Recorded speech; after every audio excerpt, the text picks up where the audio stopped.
So, don't feel like you're faffing around if you're adjusting your easel regularly. It's important to be comfortable all the way through the painting process. And, anything, whatever works to allow you to see more clearly is really great. Okay, so we're talking about the eye in the picture there and about the things to pull out.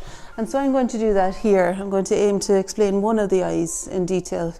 And but of course, when you're working on the eyes, you would be doing both of them and standing back between each move to consider the position of them in relation to each other, and even working down the face as well.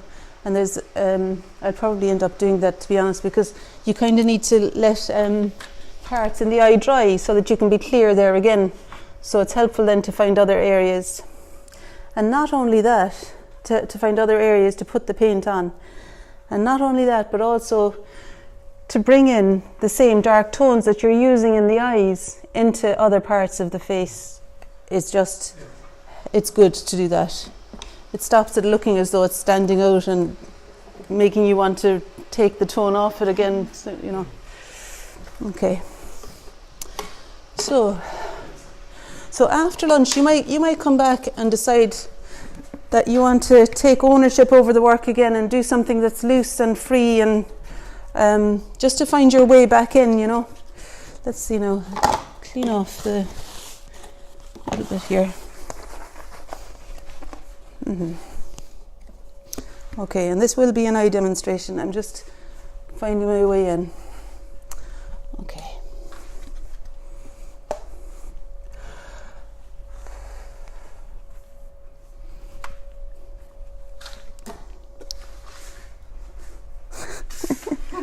Okay.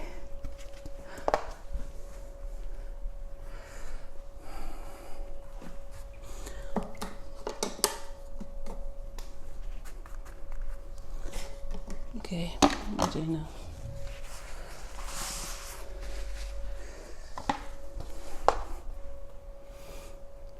So getting the other side of the body as it comes up there, maybe stops like that rather than bigger shape.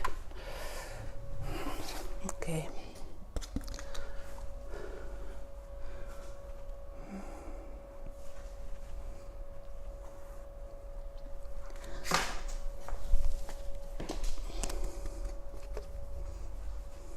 And so there's ways of using the brushes too that allow you to, like when you push up and pull, it stops, the darkest bit will be at the edge. And you could hold it there and let it run down to have a softer edge. This is all, you'll find ways of using the brushes that works for you. But holding it this way allows the water to run more freely as well. And you don't have to keep putting it into the water so much. And also scooping up having a scooping up action. Okay. All right. Okay. Let's get on with the eyes. Okay, I'm just going to go in and begin on that eye.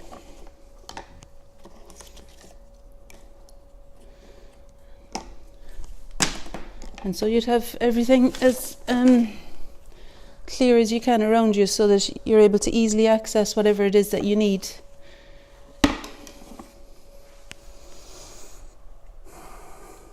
Okay, so when painting the eye, we aim to get the two directions of the eyebrow first. I'm going to re-establish those a bit more clearly. What colours did you just make? Well, yeah, I'm kind of putting a bit, yeah, the blue that's already in there and the red and the sap green. And I'll put a bit more blue in because I want to get the dark of the dark of the eyebrow. That's a helpful dark to find, that direction in the eyebrow. Getting that. And it may not be that dark yet, I won't do it that dark yet, but just indicating the darkest part of it.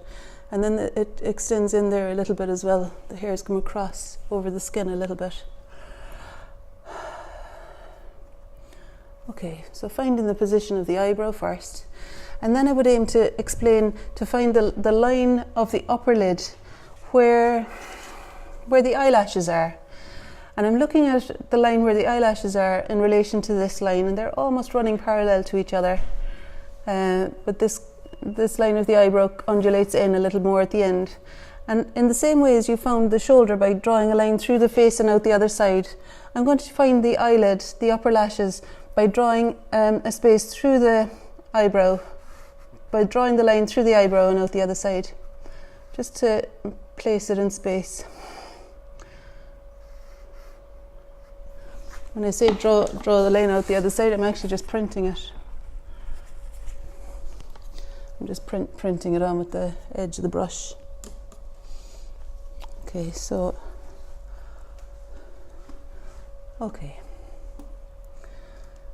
finding the upper lashes and the shapes of the eyebrow, the shape of the skin in between.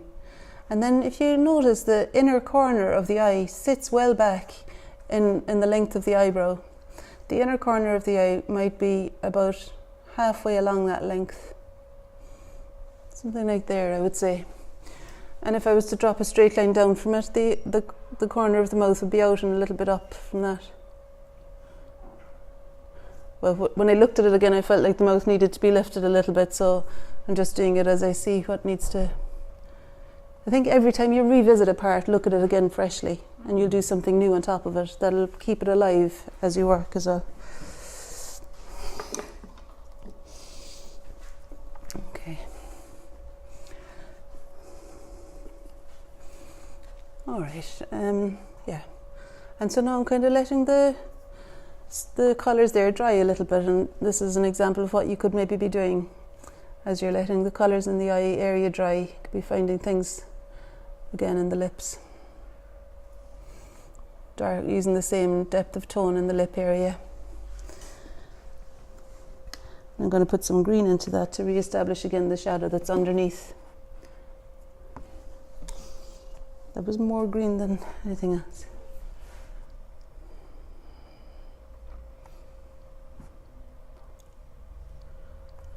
Okay, so let's just go back up.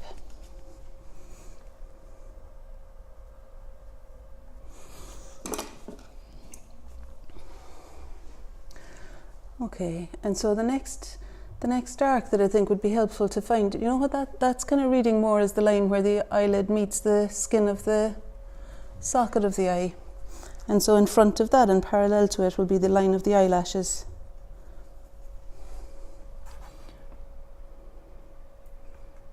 In front of that as in below it here.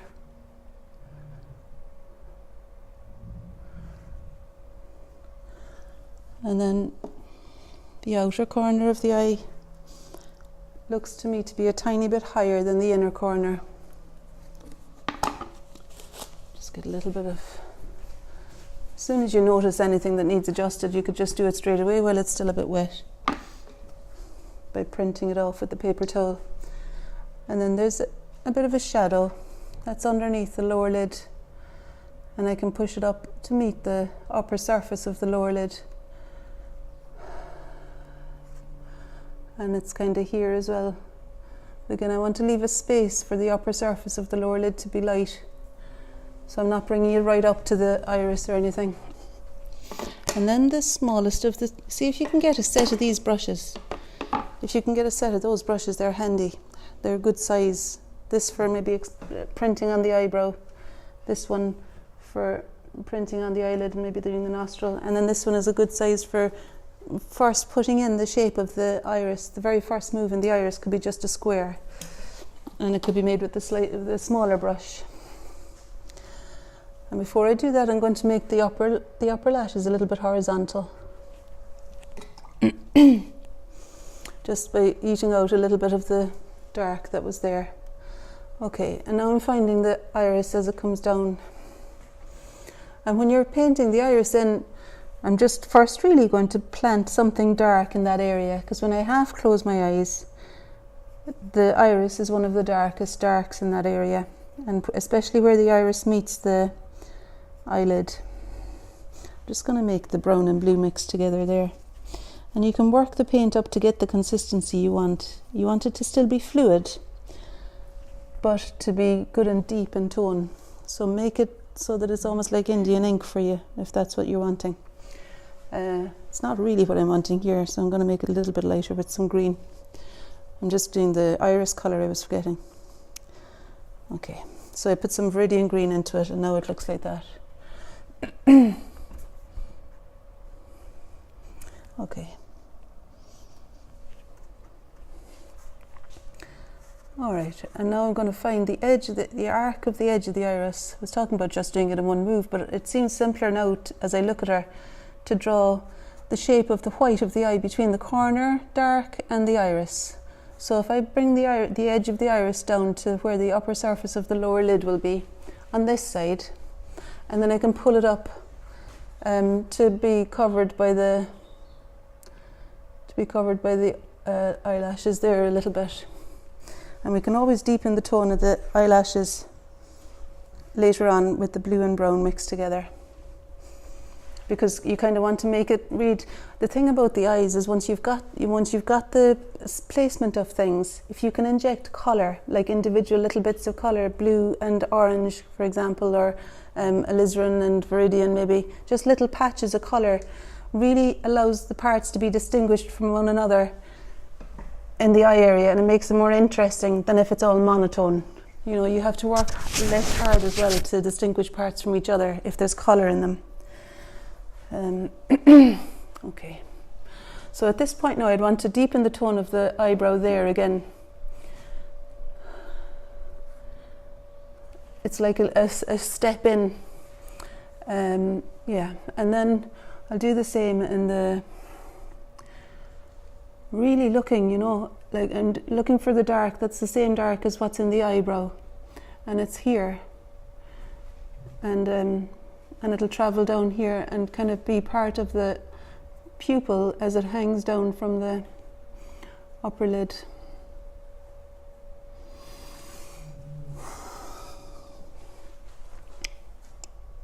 Make it a little bit runnier maybe.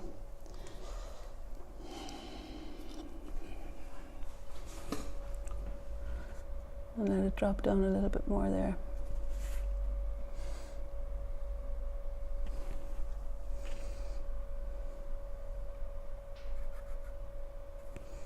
And then this is an area now where I can use colour. So I'm going to bring a warmer colour into the inner corner of the eye. And I'm kind of relocating, discovering where it is more truly, you know, as I look at it. So the inner corner of the eye could have a little bit of colour in it. So this is a damp clean brush that came in after to soften the red that was there.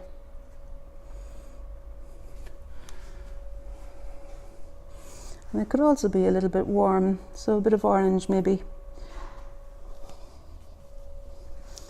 Orange and cadmium red together. Now this is not a good idea, having your palette so dirty that you have to use your painting to make a clean colour. So you wouldn't do that. What you would do is this, you would clean it out. It's just lead by example.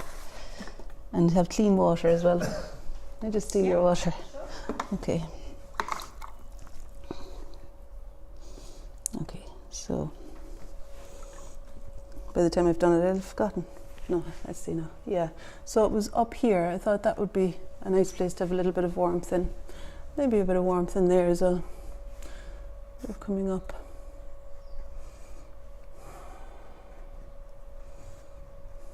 There's something quite helpful about making the shape in the air of the part that you want to next describe, by actually seeing the direction it goes and letting your body be part of making it, maybe, so that it's no longer frightening when you go to do it then. Yeah, so this is an example of bringing in a little bit of colour. And when the iris is dry enough, what you can do then is go back into the dark shape that's there and kind of excavate some of the colour of the iris out from around it. So I'm using the corners of the brush as they're drier. No, the corner cleaner. So let's see. I'm not sure if it's always a good idea, but I think generally it's quite a nice thing to do to excavate around the pupil. And then two more little things about the eye. I would be inclined to make to give a value of some kind to the white of the eye. Now when I look at Sall's eye there, to me it looks as though the light that's on the upper surface of the lower lid is a brighter light than the white of the eye is. but I want to give the white of the eye a colour that will make it different from the skin around it. So I'm putting a little bit of the cerulean blue. You know, the cerulean blue looks like this one here. Cerulean blue is the lighter of the two blues. And I'm going to put a bit of that into the white of the eye to make it read as different from the skin around it. I think I will, yeah, over here. And if it's too blue, you can always lift it out after, but easier to put more in first, I think. Maybe on the other side as well, for goodness sake. Maybe over here too. And I want to deepen again the tone of the shadow that's coming up to meet the underside. Do you know the shadow that's there? Let's see now. Coming up here.